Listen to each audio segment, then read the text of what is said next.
Welcome to the 210 Nerds. As always, my name is Max James. It is day 3 of the 31 Days of Fright horror movie project, year 3.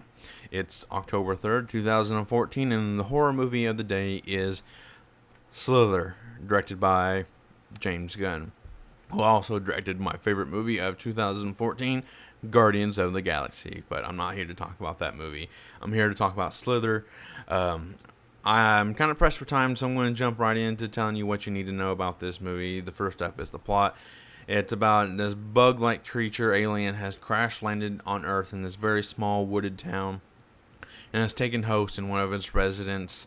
And throughout the movie, he starts to kidnaps a lady, ends up killing and eating the livestock and people's pets.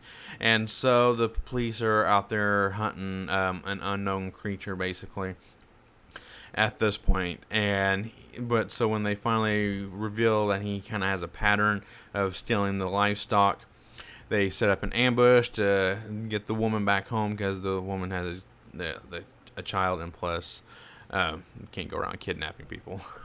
So the ambush goes terribly wrong because so when we finally see Grant for the first time, he's not human anymore. He has very little human aspects to him. He may have like the eyes and nose and a little bit of facial structure of a human, but he has no body features that resemble a human at all. He's just like from the neck down like a giant slug with a few tentacles. And so he ends up leading the police department and his wife into a trap, which the woman that he had kidnapped, he has impregnated her with these bunch of little bitty leeches, basically. And when they just burst out of her, and they end up taking over the town with all these little leeches because they kind of crawl into your mouth, and that's how they infect you.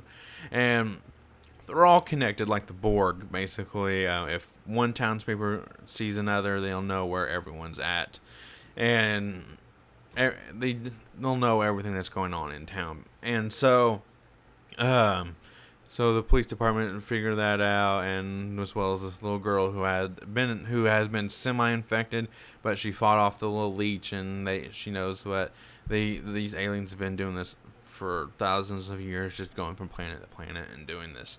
So, and it stops here. Up next is the cast. Cast of the movie is great. You got Nathan Fillion from Firefly and Castle, and who else? And just a bunch of different other movies, and as well as you got Michael Rooker from tons of different movies, but you may recognize him as Merle from The Walking Dead. Then you got Elizabeth Banks from 40-Year-Old Version, and as well as Zack and Miri. And she was also in The Hunger Games. And so there's a nice cast in this movie, and they're all done really well. But I do have to give my props to Michael Rooker because he wore all the appliances, and that's what leads me into my next category is the special effects and gore and scare factor and all that stuff. The special effects in this movie was great because it was all practical.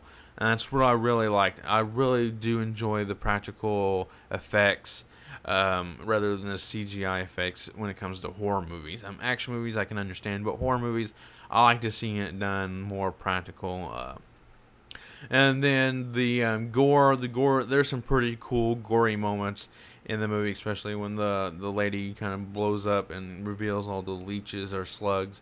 And then there's one guy gets like just sliced in half, but you can see when he blinks, and you can see like the slit in his face, and that's what's CGI. But when he kind of like just breaks open and all his guts kind of fall out, that's practical, and I really like that a lot. So there are just some really cool effects that are done practically, and there's some pretty cool CGI moments too, especially when the slugs are kind of taking over this house, and you can see them all over the wall, and inside the house, which is pretty cool. And then the makeup, when it comes to when the slugs have finally taken over the townspeople, they too kind of start to become white, and they have like the slime, yellow slime on them, and it's just like, oh, that's pretty cool. So, the scare factor. This movie doesn't really have scare factor because it's kind of funny most points, but there are some jump scares which I don't like, but there's some like genuinely horror moments in this movie. Especially when Elizabeth Banks, she kind of goes down to the cellar. They reveal his nest, and it's just, ugh. It even makes me cringe a little bit. So, what else is there to say? That's really about it because I'm pressed for time. I'm going to jump right into my classification scale. You got 1 being run-of-the-mill horror, 2 best watchable group, 3 more than average horror but adds nothing new to the horror genre, 4 brings the moves the horror genre forward, and 5 being a horror classic.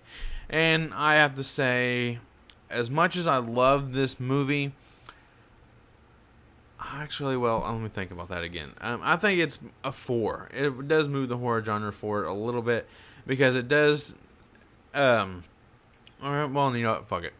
It is a 5. It is a horror classic because it's funny. It has some good practical effects. It makes references to other horror movies, and it's just fun to watch.